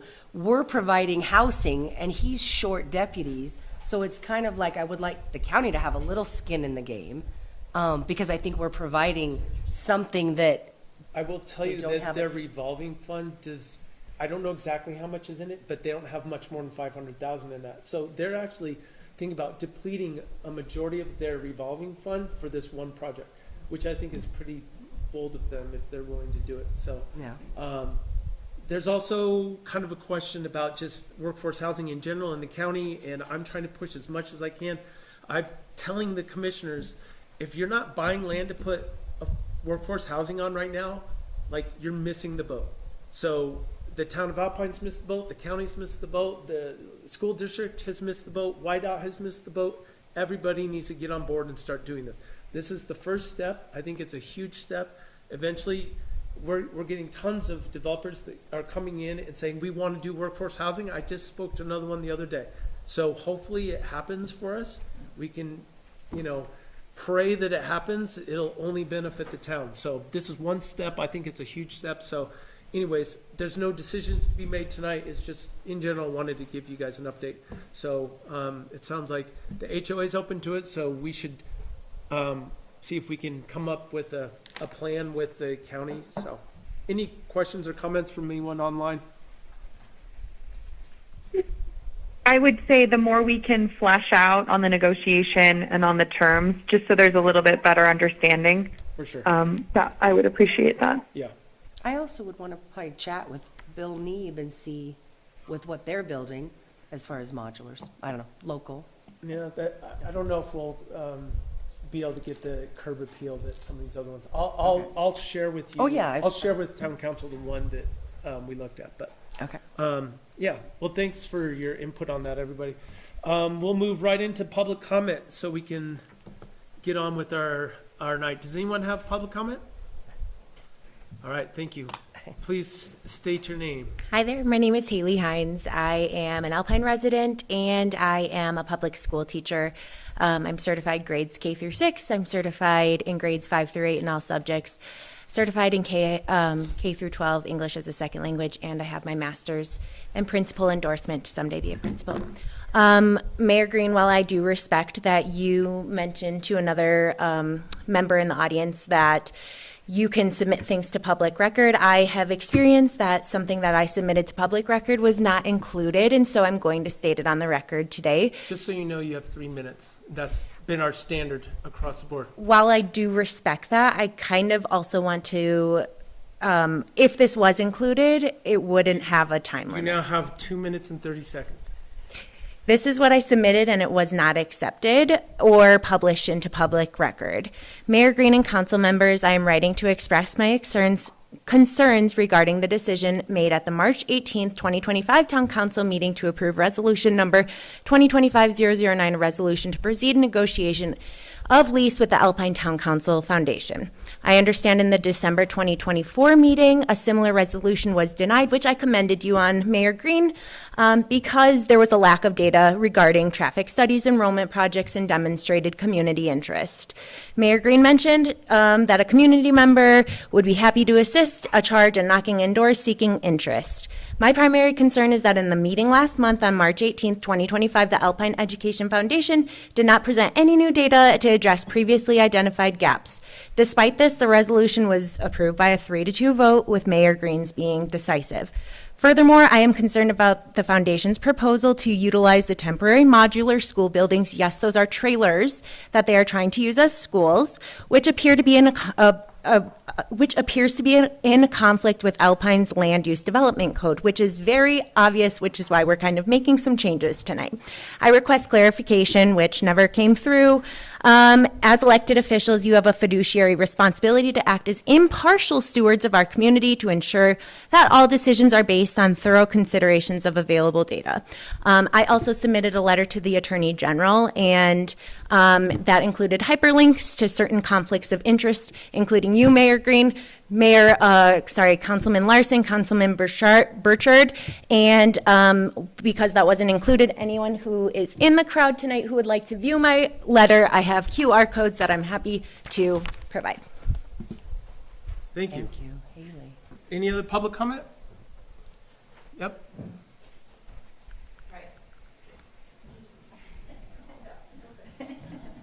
Okay, Heather Godich. I'm speaking as a private citizen, not president of the POA. So I actually just have a couple questions. So in terms of the temporarily suspending the LUDC, does that have, will that impact, so will the planning and zoning be removed from decisions about the charter school land use, the trailers, those kinds of things? This is your chance for public comment. I don't So we don't- necessarily have to answer these questions. If you want to email me directly, I'm Okay, happy I'll to email answer. that question Okay. to you.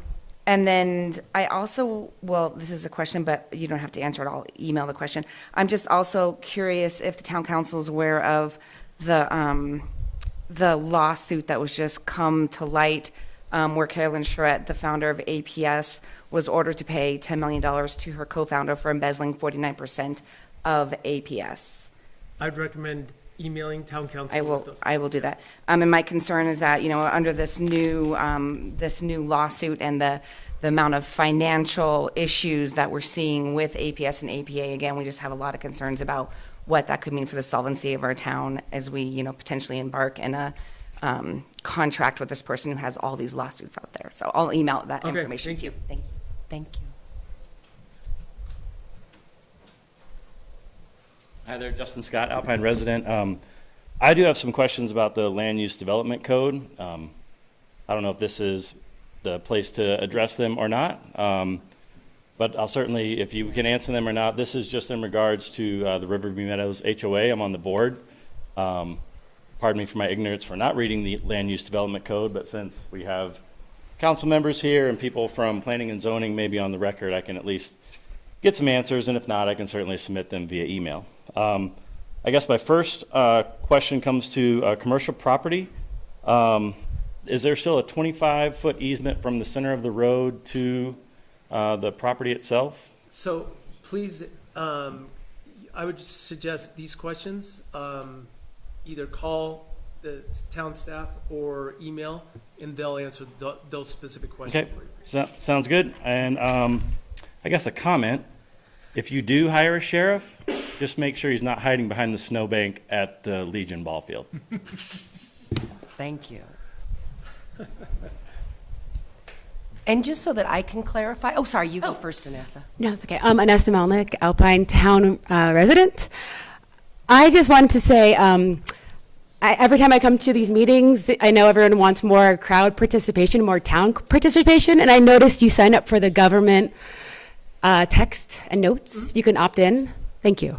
So That was that's been great. in place for 2 years now. We're I just ju- changing providers. Well, I actually got it on my Facebook page. I saw it in the newspaper, so thank you, because I'm getting text about Yes. things now. So I appreciate that. And everyone should know, if you haven't gone and read the latest or the first Palisades Post newsletter, that Sarah did. It's great. So we're gonna try to do that every month going forward. So yeah, we're trying to be as transparent and communicated as we can. So any other public comment? All right. Can I just make one real Yes, quick? please. So I just want to make sure, like with Haley's letter and such, what would be the best way, so that I learn as well, for her to get that into public comment? Or I guess as part of the quote pack? So Emily and I spoke about this today. Okay. So we do not and have not had a process to include random comments that come, and not that yours isn't important. Yeah, because we had all the it certainly emails is. about the school. But we get so much. Yeah. So typically, in order to be included in an agenda, for a current agenda item, it has to be in my office the Thursday before the meeting. In this case, there is nothing on the agenda about that item.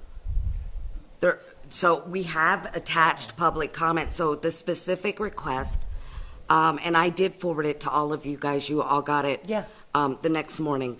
And so the specific request was to include it when Resolution 2025-009 was on the agenda. And it's not. And so if there was miscommunication about that, I apologize. But so Emily and I spoke about it, and I'm going to talk today. Okay. Because we're always, like the mayor said, we're always trying to improve. And we need to come up with a mechanism that is the same for everybody, because if somebody just sends me something and I attach it, but other things come in and it doesn't get attached, well, that's really not equitable and fair. So we need a process. Emily did some research. Okay. I was not made aware of that till today, so her and I had a discussion. I'm going to speak to the mayor, and we're going to see if we can Get that. make a process that allows for this. Okay. And then I guess my last thing, and I'll discuss with the mayor offline, is I just want, if you guys are going to sit here for 2 hours, I'd like to give people more than 3 minutes, but I don't know if that's by WHAM standards, or I guess it's a case-by-case basis. But I just want everyone to know, I've been on that side. And so if I sit for 2 hours, I just want people to know. We had mayhem. We've had mayhem for I the know. last 2 years, and we've had people Yeah. come in and yell at council members for 15 minutes. Yeah, So I just think it's understand. inappropriate, and basically, it's my meeting and I get to come up with the rules. So, I if- might push for 5. if somebody wants to, I think 5's way too much.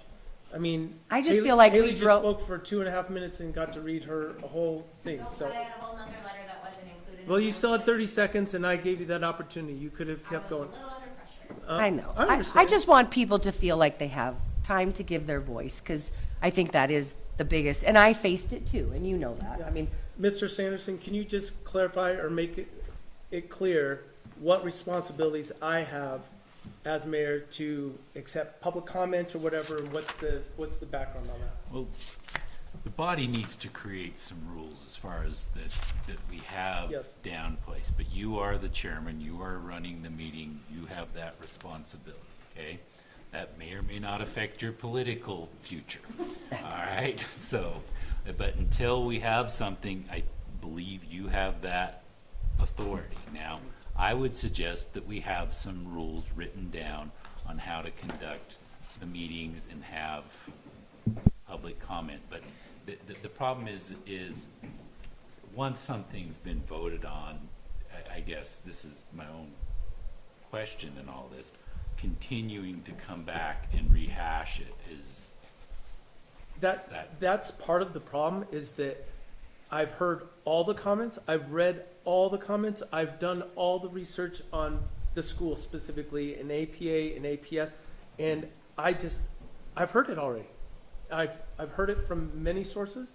I've read all the things, so I just don't feel like I need to do it to keep listening to it. We do have a rule. We have a resolution. If anybody wants to look it up, it's Resolution 285. It was passed in 1/15 of '08, and a resolution adopting the rules for town council meeting. And anyone can go read this on our website, under Rule 2-6, public participation. It specifically says, limits each speaker shall limit his or her remarks to 3 minutes, except as otherwise specifically provided for in these rules, or except as time is extended by the presiding officer. Yes, we do have it written. Yeah, so we do have it in there, and if anyone wants to look that up, you're more than welcome to go look it up. So, any more public comment?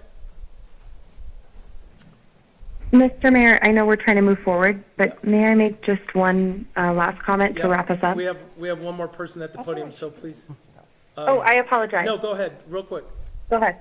You have the floor. No, I just wanted, okay, I'll make this really, really fast. I just wanted to remind all of our community that my understanding of public comment, whether we decide to put certain time limits on it or not, is it's a way for the public to tell us anything. They could tell us the weather if they so wish it. They could tell us about their day. It actually does not, in my research, have to have anything to do with what has been passed, will be passed.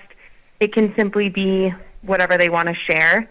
So I would caution that we're just aware that this is the public comments time, but if council or the mayor so wishes, they can put time limits and rules in place. Thank you. One more person at the podium. Okay, Patricia McQuaid, resident of Alpine. As Jim stated, as far as having public comment after the fact of a vote, when you tell people we're not going to have public comment till the end, I find that kind of dismissive. You say you've heard everything. Well, not necessarily. You haven't necessarily heard, people come to the meeting, and I think that before you vote on something, the public should have a chance to express their view. It should be in the minutes. It should be, on, the air, whoever's watching. So waiting until you've already voted, yeah, it is, what's the point? But I think people should be able to have comment before you take a vote. Thank you. I hear you. And because of the way that meeting went, and it got out of control, and it was kind of inciting a riot, basically, that's why I've put these in place. So, oh, it was pretty bad from this side, I'll tell you that. And so I've had enough public comment tonight. So can I take I'll entertain a motion for going into executive session. I make a motion to move to executive session. Do we have a second? Second. Oh, thank you. We have a motion that's been seconded. We are now in executive session. Okay. Thank you. Thanks.